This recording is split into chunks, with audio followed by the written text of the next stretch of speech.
Barakatah Yahweh, Barakatah Yahushai, Bahasham, Barakah Gwadash, Barakathum. First and foremost, I want to give all praises, glory, and infinite honors to Yahweh, Bahasham, Yahushai. Double honors to the apostles and elders, a great millstone who rule and teach well. And peace and salutations to you sincere Akim out there, pushing this word in truth and sincerity to the four corners of the globe. May you brothers endure until the end. This is the brother Ra'aya with another video, and I'm going to start it off in Revelation chapter 11 verse 8. And their dead bodies shall lie in the street of the great city. And those dead bodies are speaking of the spiritually dead bodies of the children of Israel, known as the so-called Negroes, Latinos, and Native Americans today, lying down dead spiritually in the streets of the great city, the United States of America. Because while you have the elect of the nation of Israel waking up and coming back to their power, Yahweh Bahasham Yahushai, hey, you've got 2/3 of our people in this country, whether they've heard that they're Israelites or not, hey, not coming back to their power, but continuing to be rebellious and want to be everything else under the sun but who they truly are, the children of Israel.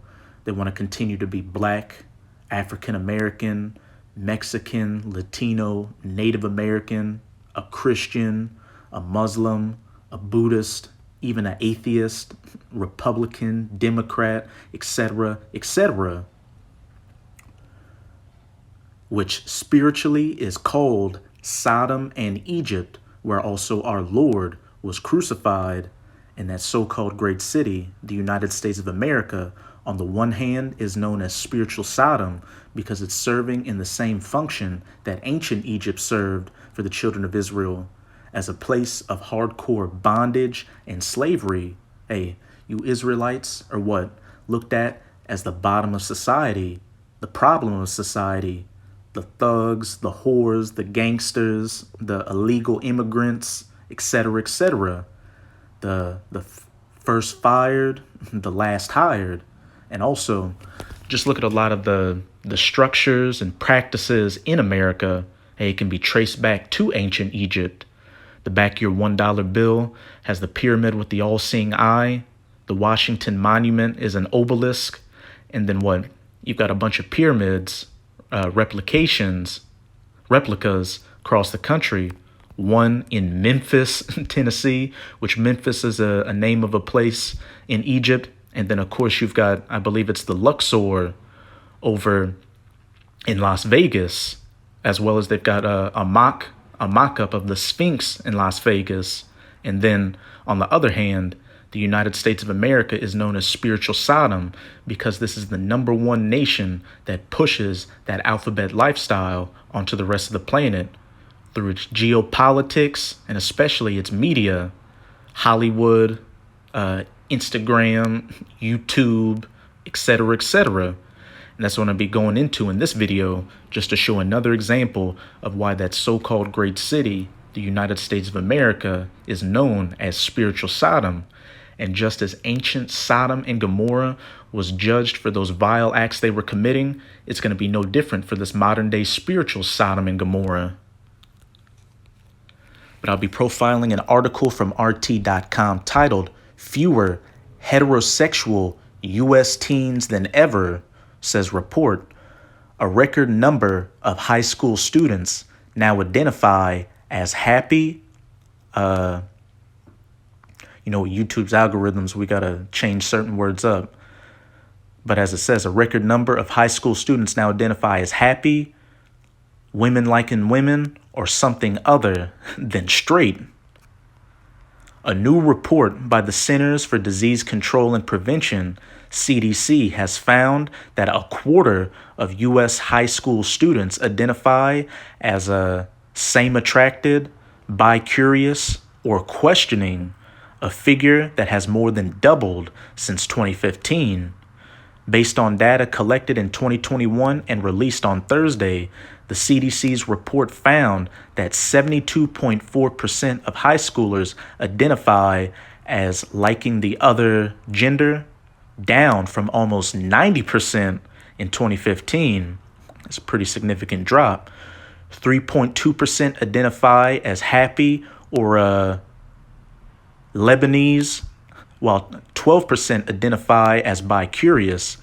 And if you were out here being bi-curious, you're a sodomite. It's as simple as that. And 9% as other or questioning.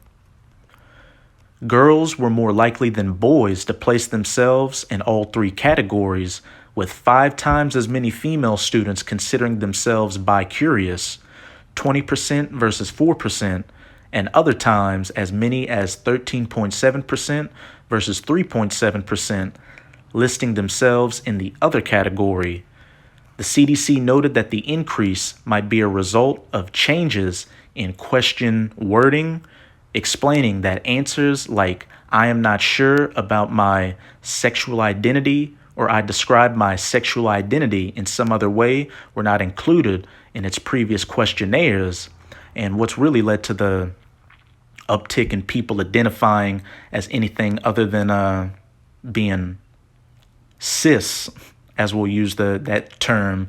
Hey, is this witchcraft that the elites push through what, again, their media and geopolitics out here, these vibrations and everything that's put people under this spell of living after that Sodom and Gomorrah lifestyle. This is Nahum chapter 3. I'm going to start at verse 1. And besides being known as spiritual Sodom and Egypt in the scriptures, the United States of America has other names as well. It's known as spiritual Nineveh or Assyria, because as you can see, the header of this chapter reads, Nineveh's complete ruin. And when you read these verses, it's talking about Nineveh being destroyed.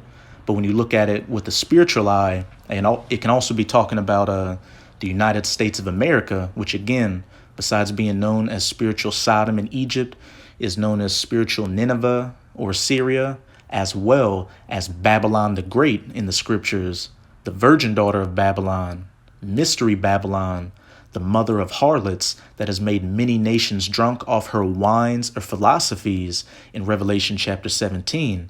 And one of her major wines that she's made the people of the earth drunken off of is that wine of the alphabet lifestyle. But I'm going to read verse 1 and jump around a bit.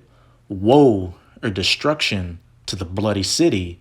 And just look at the history of the United States of America. This country was founded on rape, robbery, and murder, and the blood of the children of Israel. The Northern Kingdom, or the so-called Native Americans, having this landmass taken away from them slaughtered in the millions and put onto reservations. And then what? The Southern Kingdom, or your so-called Negroes, being brought from the west coast of Africa to the Americas to serve in hardcore bondage and slavery, and then being afflicted along with the Northern Kingdom up until this very day. It is all full of lies and robbery. The whole history of this country is also based on lies as well. They want to tell you that George Washington never told a lie or cut down the chair when he cut down the cherry tree, that Abraham Lincoln actually cared about the so-called slaves, and that's what the Emancipation Proclamation was about, and that this country goes to other countries and overthrows their evil dictators to set up democracy and bring them peace and women's rights and equality and all that bullshit. But when you look at the actual history, George Washington told many lies. Abraham Lincoln hated niggers and didn't think that so-called white and black people could come together, which is the truth according to the scriptures. You Edomites are so-called white people, and the children of Israel, the so-called Negroes, Latinos, and Native Americans, were never meant to come together. We were adversaries in the womb, which you can read about in Genesis chapter 25.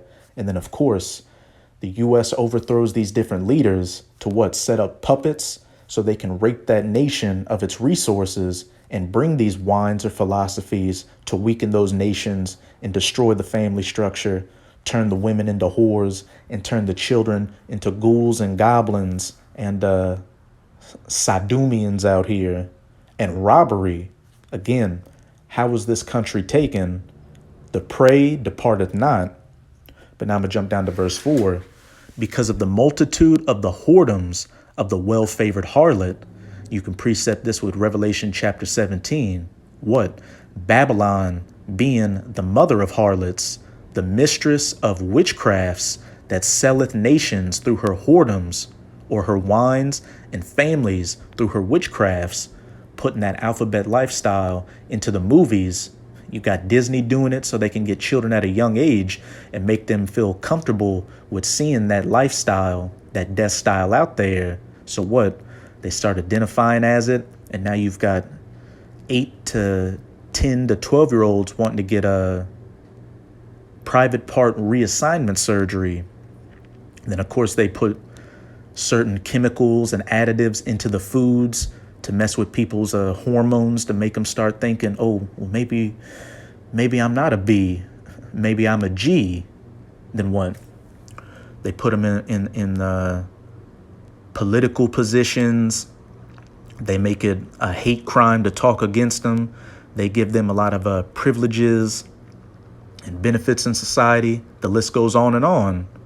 And then we see the end results of it with what we're reading about in that article on RT.com, with a growing number of those in Generation Z identifying with these alternative lifestyles, that selleth nations through her whoredoms and families through her witchcrafts. Verse 5, behold, I am against thee, saith Yahweh of hosts, and I will discover thy skirts upon thy face, and I will shew the nations thy nakedness, and the kingdoms thy shame. First and foremost, beginning with the men of the Lord, the prophets of the Most High, chiefly through GMS or Great Millstone, going out onto the highways and byways preaching this word, as well as putting up video epistles like this, going into the scriptures to show that you Edomites are the wicked in the scriptures, that you so-called white people are the Edomites, and that you're the ones pushing these abominable lifestyles, death styles onto the people, making them drunk off of your wines. And then with that vibration going out, these other nations are starting to wake up and look at you Edomites, especially in America, as the number one problem that's spreading these things to the rest of the planet and destroying these different people's traditional cultures. Again, breaking up the family structure, giving women so-called independence, turning them into whores, and turning the children into Sodomians out here, bugging them out. Hence why you're starting to see more and more nations talk about dropping that US dollar, which, hey, when that dollar collapses, that's game over for the US.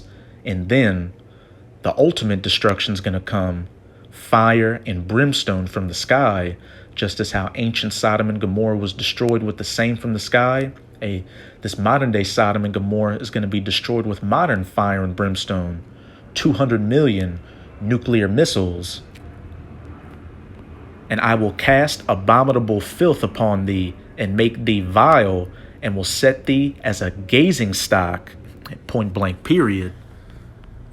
These other nations are starting to see that this isn't the land of opportunity, that the American dream is really a nightmare, and that the streets aren't paved with gold, but pyrite, that fake gold. Streets are covered in shit. But now I'm going to go to 2nd Esdras, chapter 2 in the Apocrypha, just to give another example to show that the United States of America is known as spiritual Assyria as well in the scriptures.